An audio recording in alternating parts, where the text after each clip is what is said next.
Көпшілігіміз итмұрын шайын тек суық тигенде немесе тұмау кезінде ғана ішеміз. Бірақ соңғы кезде әлеуметтік желілерде итмұрынды күнде ішсеңіз, ешқашан ауырмайсыз, бұл табиғи дәрі деген пікірлер жиі кездеседі. Шынымен де солай ма? Итмұрынды күн сайын ішудің қандай пайдасы бар, ал кімдерге абай болған дұрыс? Бүгін осы сұрақтың жауабын бірге қарастырайық.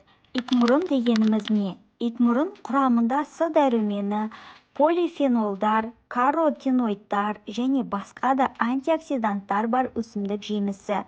Сондықтан ол бұрыннан халық медицинасында кеңінен қолданылып келеді. Итмұрын иммунитетті қолдай ма? Иә, белгілі бір деңгейде қолдайды. С дәрумені иммундық жүйенің қалыпты жұмыс істеуіне қажет. Егер ағзада бұл дәрумен жеткілікті болса, иммундық жасушалар өз қызметін тиімдірек атқарады. Иммунитет үшін тек бір шай жеткіліксіз. Ұйқы, дұрыс тамақтану, физикалық белсенділік және күйзелісті азайту да маңызды. Антиоксиданттарға бай.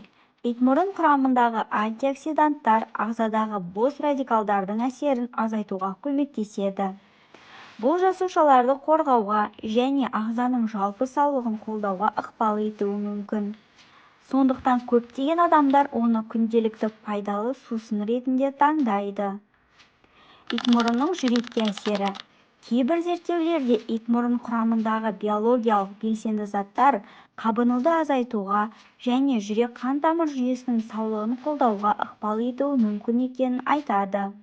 Бірақ бұл гипертония немесе жүрек ауруларын емдейді дегенді білдірмейді. Егер дәрігер дәрі жазып берген болса, оны итмұрынмен алмастыруға болмайды. Теріге пайдасы. С дәрумені коллагеннің түзілуіне қатысады. Коллаген терінің серпімділігі мен жараның жазылуына қажет. Сондықтан дұрыс тамақтанумен бірге итмұрын шайы тері денсаулығын қолдауға көмектесуі мүмкін. Буындарға әсері қандай? Кейбір ғылыми жұмыстарда итмұрын онтағы остеоартриті бар адамдардағы ауырсынуды аздап төмендетуі мүмкін екенін көрсетеді. Алайда бұл әсер барлық адамда бірдей болмайды және емнің орнына қолданылмайды. Ас қорыту жүйесіне әсері. Жылы шай ас қорытуды жақсартуға көмектесуі мүмкін. Бірақ асқазан қышқылдығы жоғары, гастрит немесе асқазан жарасы бар адамдарда керісінше жайсыздық туғызады. Егер ішкеннен кейін қыжыл, ауырсыну немесе жүрек айну байқалса, қабылдауды тоқтатып дәрігерге қаралған дұрыс. Бүйрекке зиян ба? Көп адам осы сұрақты қояды. Итмұрынның құрамында С дәрумені бар. Өте жоғары мөлшерде ұзақ уақыт қабылдау кейбір адамдарда оксалат тастарының пайда болу қаупін арттыруы мүмкін. Әсіресе бұрын бүйрек тасы болған адамдар сақ болуы керек. Қалай дұрыс демдеу керек? Итмұрынды қайнап тұрған суда ұзақ қайнатудың қажеті жоқ. Жемістерді аздап шаншып, үстіне ыстық су құйып, 20-30 минут тоңдырған дұрыс. Осылайша пайдалы заттардың көбірек сақталуына мүмкіндік береді. Күніне қанша мөлшерде ішуге болады?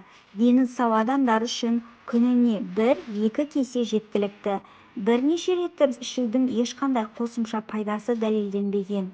Керісінше, мөлшерден тыс қолдану асқазанға жайсыздық беруі мүмкін. Кімдерге сақ болған дұрыс?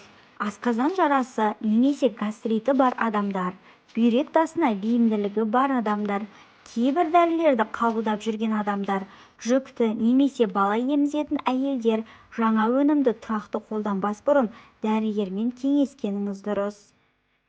Қорытындылай келе, итмұрын шайы пайдалы табиғи сусын. Ол иммунитетті қолдауға, ағзаны антиоксиданттармен қамтамасыз етуге және жалпы дұрыс тамақтанудың бір бөлігі бола алады. Бірақ оны барлық аурудың емі деп қабылдауға болмайды. Ең жақсы нәтиже дұрыс тамақтану, жеткілікті ұйқы, дене белсенділігі және салауатты өмір салтымен бірге байқалады. Ал сіз итмұрын шайын қаншалықты жиі ішесіз? Астына комментарийға жаза кетіңіз. Осындай денсаулыққа пайдалы әрі ғылыми негізделген ақпараттар үшін арнамызға жазылып, видеоны жақындарыңызбен бөлісуді ұмытпаңыз. Дендеріңізге саулық тілеймін.